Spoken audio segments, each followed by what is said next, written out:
Hi mga kadede!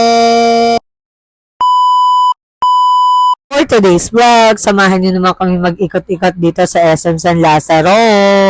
Ito nga yung araw na iikot kami at bibili kami ng mga kulang pang pangregalo sa mga mahal namin sa buhay sa darating na Kapaskuhan. Huy ha, weekdays to pero grabe, ang daming tao sa loob ng SM Department Store.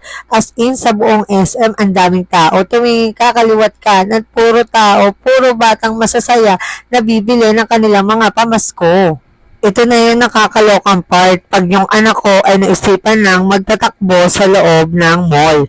Grabe, akala niya yata na ang mall ay isang malaking playground kaya nagtatakbo lang siya. Kaya ako bilang ina niya ay tagahabol niya.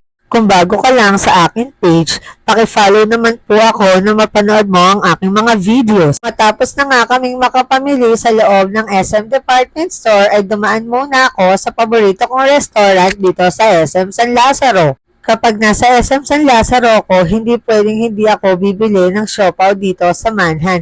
Oo, narinig nyo, siopaw lang ang lagi kong ina-order sa Manhan. Tara, samahan nyo akong kumain ng paborito kong siopaw dito sa Manhan. Habang hinihintay ko ang aking order na Thai siopaw, wala akong ibang ginawa kundi umupo lang sa kanilang waiting area at vinidyoan ko ang loob ng kanilang restaurant dahil nakaka-amaze. Tapos kung maghintay ng ilang minuto ay dumating na ang aking in-order na Thai siopaw.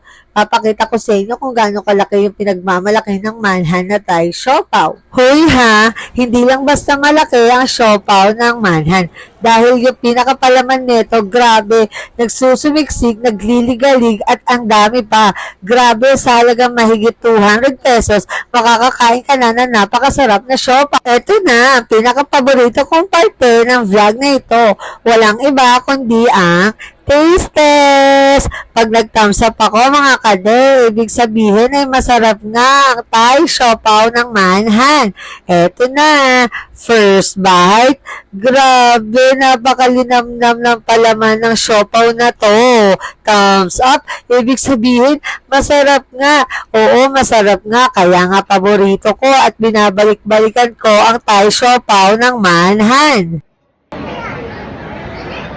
Masarap. Oh, ito ha, sa mga hindi nakakita kanina ng first look, magpapa-second look ako. Grab, susumiksik ang palaman ng siopaw na ito. Thai siopaw, iba ka. Napos mo ang vlog na ito at hindi ka pa naka-follow sa akin. Huy, baka naman, tamas ko muna sa akin, i-follow mo na ako. Ayun lang, salamat!